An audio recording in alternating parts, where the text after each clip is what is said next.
ঈদুল আজহার বাকি আর মাত্র কয়েকদিন। শেষ মুহূর্তে কামারপট্টি ও কর্মকারদের দোকানে দম ফেলার ফুরসত না থাকলেও এর উল্টো চিত্র রাজবাড়িতে।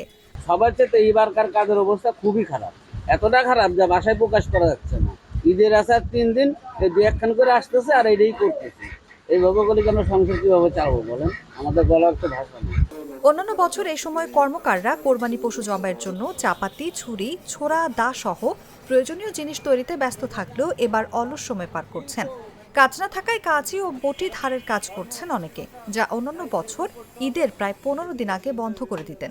ব্যবসা বাণিজ্যের যে পরিস্থিতি, তাতে প্রতি বছরের ন্যায় এবার আমরা 4 ভাগের 1 ভাগও মাল বিক্রি করে পারতেছি না। বিশেষ করে মোটামুটি কোম্পানি কিছু বাড়াইছে, যেরকম অনলাইনে জিনিস বিক্রি হয়। অনেক কোম্পানি আছে যে বার্নিশ টার্নিশ আছে, সেইগুলো মানুষের চাহিদা বেশি। আমাদের হাতে বানানো জিনিসের কদর কমে গেছে, মান কমে গেছে। ভালো জিনিস, আমাদের জিনিসগুলো হলো ভালো, হাতে বানায়নি। আমরা সারতে জানি, ভালো করতে জানি, তারপরও আমাদের জিনিস মানুষ নেয় না। এবার যা ব্যবসার অবস্থা খুবই খারাপ। বিগত 7 বছরের ভিতরে সবচেয়ে নিম্ন ব্যবসা এইবার হয়েছে। কালকে বেশি মাত্র 3,000 টাকা, তবু রয়ে গেছে মাত্র বেশি 200-300 টাকা। ঈদে আছে কয়েকদিন বাকি, কি বিক্রি করবো কারণ বেচা কেনে নেই কোনো। জেলা শহরের বড় বাজারের কামারপট্টিতে 7টি সহ আশেপাশে প্রায় 20টি লোহার জিনিস তৈরি ও বিক্রির দোকান রয়েছে। আগের ঈদ মৌসুমে দিনে 10 থেকে 20 হাজার টাকার পণ্য বিক্রি হলেও এবার 2-3 হাজার টাকার বেশি হচ্ছে না।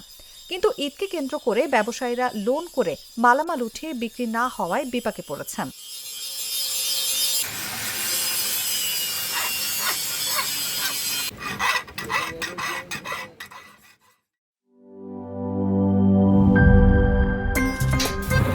আমার একটা স্মার্ট সিদ্ধান্তে 25% গ্যাসের খরচ কমেছে। ভাবছেন কিভাবে?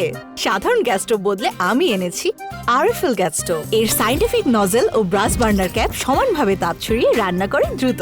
তাই গ্যাসও বাঁচায় 25%, টাকাও বাঁচে 25%। আরএফএল গ্যাস স্টোভ নিরাপদ ও গ্যাস সাশ্রয়ী।